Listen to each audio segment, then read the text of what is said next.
Hello बच्चों, let's read this question. Which of the following is are products obtained from the reduction of D fructose. हमें बताना है कि इनमें से कौन सा प्रोडक्ट फॉर्म होगा after reduction of D fructose. So please note the key concept of this question.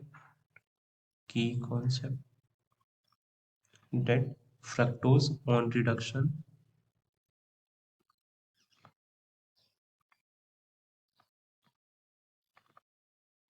this gives a mixture of alcohols, gives a mixture of alcohols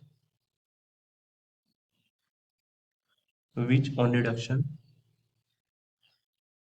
which are related to each other as which are related to each other as diastereomers and epimers, and diastereomers and epimers।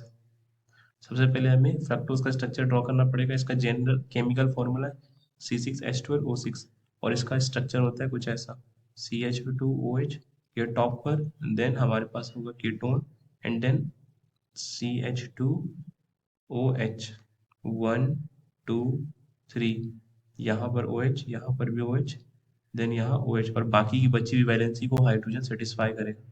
Further इसका अगर हम reduction कराते हैं तो ये जो हमारे पास ketone group है ये रिड्यूस होकर एल्कोहल बनाएगा। बट एल्कोहल भी दो तरह से फॉर्म होगा, दो ग्रुप में फॉर्म होगा। पहला, जब एल्कोहल राइट साइड में हो जाए कार्बन के रिस्पेक्ट में, दूसरे में एल्कोहल लेफ्ट साइड में हो जाए कार्बन के रिस्पेक्ट में। तो अगर हम इसका स्ट्रक्चर फिर से ड्रॉ करें आफ्टर रिडक्शन तो ये होगा CH2OH, then again CH2OH on the bottom and then 4 1 2 3 and 4। Let's say इस केस में OH हमारा कार्बन के रिस्पेक्ट में राइट साइड में आ गया, तो OH H then OH OH, ये हमारा पहला कंपाउंड बना। दूसरा कंपाउंड, इसमें OH कार्बन के रिस्पेक्ट में लेफ्ट साइड में आ जाएगा CH2OH H then OH H, यहाँ बॉटम में CH2OH, ये तो कांस्टेंट रहेगा, then OH and then OH H H। So अगर हम सेकेंड कार्बन की बात करें इन दोनों में भी, तो ये रहा सेकेंड कार्बन, क्योंकि काउंटिंग हमेशा स्टार्ट होता है टॉप से। टॉप में एक कार्बन है, सो ये हमारा second carbon. Clearly second carbon में दोनों ही केसेस में OH, एक में लेफ्ट में है एक में राइट में। तो दोनों, तो ऐसे मॉलिक्यूल्स आपस में एपीमर कहलाते हैं जिनमें कि एक ही कार्बन की जो कन्फिग्रेशन है वो डिफरेंट आए। तो क्लियरली इस कार्बन पर दोनों की कन्फिग्रेशन डिफरेंट आ रही है। और डायस्टेरियोमर उन्हें कहते हैं कि ऐसा कंपाउंड जिनमें दो से ज्यादा कायरल सेंटर हो। अगर इस पूरे मॉलिक्यूल को देखें तो ये भी कायरल सेंटर, ये भी कायरल सेंटर, ये भी कायरल सेंटर, यानी टोटल दोनों ही मॉलिक्यूल में 4 कायरल सेंटर आ रहे हैं।